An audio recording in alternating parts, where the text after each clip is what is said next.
एक मिनिट हमारे थोडे त्या संदर्भात अपीलेट प्रोव्हिजन आहे. अपीलेट प्रोव्हिजन मध्ये मी जाणार आहे. हे मागे बघा मयूर पाटील काय म्हणतात मला गाडी गाडी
मॅडम आम्ही रोजचे काही काळजी करू नका काय होणार सर धरा ना सर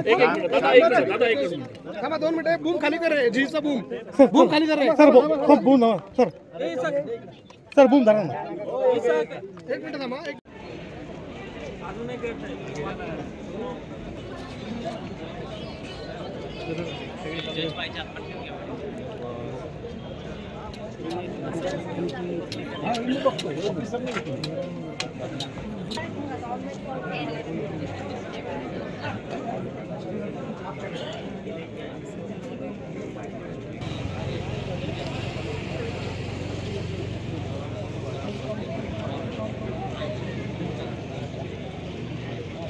म्हणजे धनंजय मुंडे असतील आता तुम्ही एकूणच कृषी मंत्री आज उपलब्ध झालेलं नाही. हे कृषी मंत्री झाल्यानंतर हे प्रकरण मुळात 30 वर्षापूर्वीच आहे.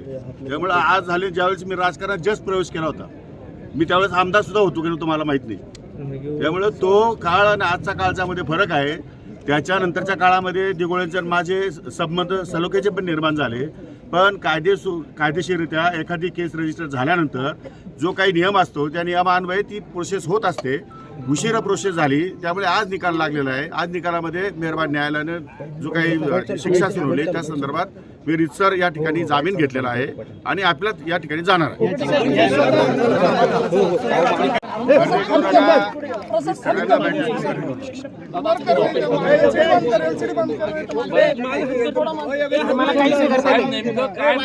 आणि काय नेमकी शिक्षा सुनावण्यात आली आपल्याकडनं काय नेमकं हे बघा, ही राजकीय केस होती. गेल्या 30 वर्षापूर्वी ही केस रजिस्टर झालेली आहे. त्यावेळेस दिगोळे साहेब राज्यमंत्री होते. माझं आणि दिगोळे साहेबांचं राजकीय वैर होतं आणि त्या वैरत्वापोटी त्यांनी सरकारला सांगून माझ्यावरती केस केलेली होती. त्या केसचा निकाल 30 वर्षानंतर आज पहिल्यांदा लागलेला आहे. मेहरबान न्यायालयाने त्यांचा निकाल सोडवलेला आहे. निकालपत्र हे मोठं आहे, 40 पानाचं आहे. मी अजून वाचलेलं नाही. वाचून त्या संदर्भात मी आपल्याला व्यवस्थितपणे मार्गदर्शन करेन आपल्याकडनं आणि त्यासाठी मी अपील या ठिकाणी करण्याचा निर्णय घेतलेला आहे.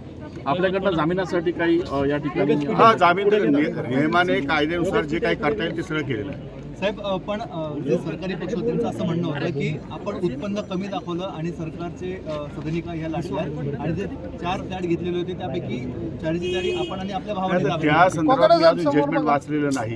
सरकार वकिलांचं काय म्हणणं तेही मला माहिती नाही. मी जजमेंट वाचलेलं नाही आणि ते जजमेंट वाचलं की मी तुम्हाला त्याच्यावरती सविस्तर या ठिकाणी देऊ शकतो. पण आपल्या शिक्षेची जी आता हे सगळं प्रकरण समोर आल्यानंतर आता राजीनाम्याची मागणी देखील लगेच होऊ शकते ना. काय राजीनाम्याची मागणी होऊ शकते, पण त्यासाठी अपीलेट प्रोव्हिजन आहेत.